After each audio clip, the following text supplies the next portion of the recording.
Alright guys, so when you rent this from Home Depot, it comes in 2 pieces. So you have to remove this right here, and it's quite simple. You just squeeze that, slide that out, slide this key out, and what you do is you take this, and you're gonna just match up the holes, this hole and that hole there. So what I'm gonna do is just slide it, and then I wanna match my holes up. There we go. So see, now my holes are matched up. So now I just have to drop the key, and you might have to work it a little bit. There we go. And so, see, on the other side, it fell through. But now you got to put this back on, because if not, you can run the risk of that key flying back off, which is not good. You'll send this bit flying. And that's it. It's got an on and off switch. So you would flip this switch to on.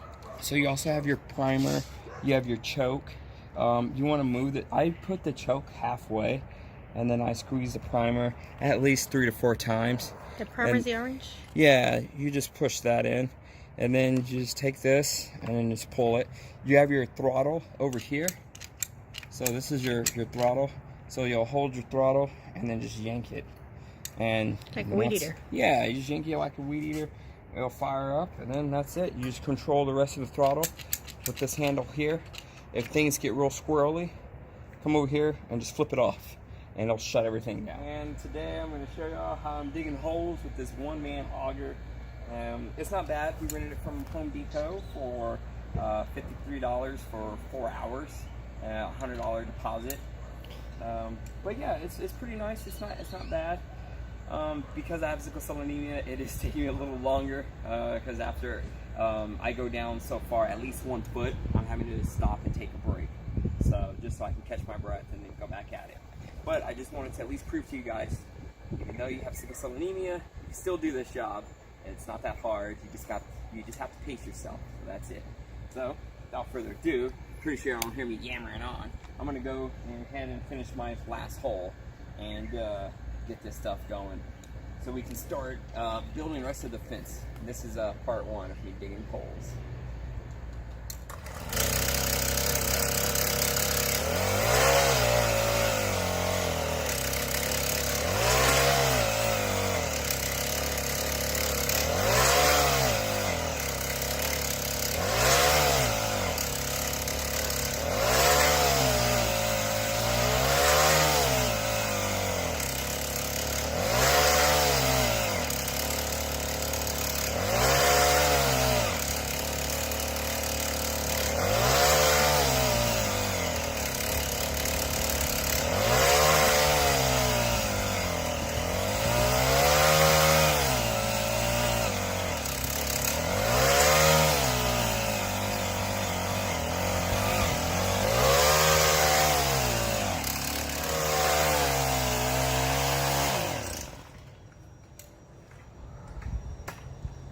So it also helps that when you start it, when you go down and it gets stuck, just relax, pull it back up.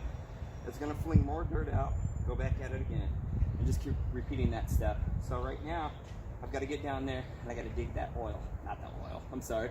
Got to pull that dirt out of there. So I'm gonna set this aside and I'm gonna start pulling the dirt out of there.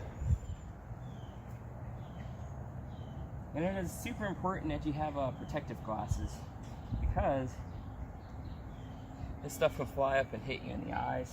It's not pleasant. I already had a rock fling me. It hit me in the nose. So,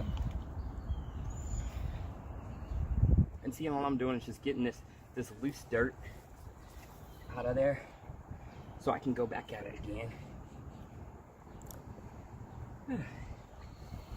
And what you want to do is you got to go down. If you're going to set up a fence, you at least want to go down 2 feet. And so, I know last I checked, I was at 1 foot. So I'm gonna get the measuring tape, measure and see how much further down I gotta go with it. Actually not a bad job. You just gotta take frequent breaks. It does take a lot of energy, a lot out of you. But, it's not too bad. If you hit a rock, do stop immediately.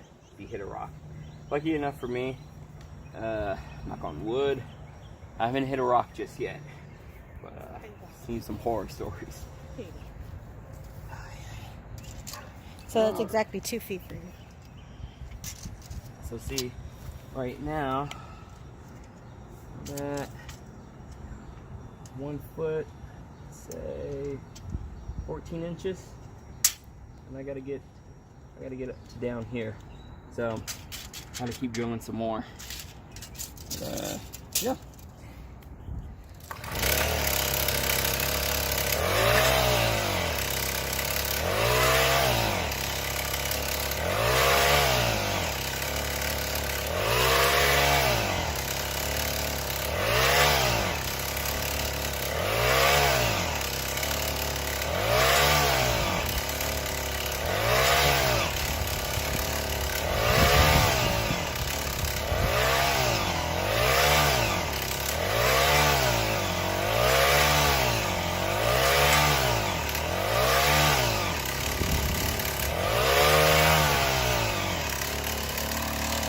Symbol, you're just gonna grab this here and you're just gonna slide that out, slide the key out,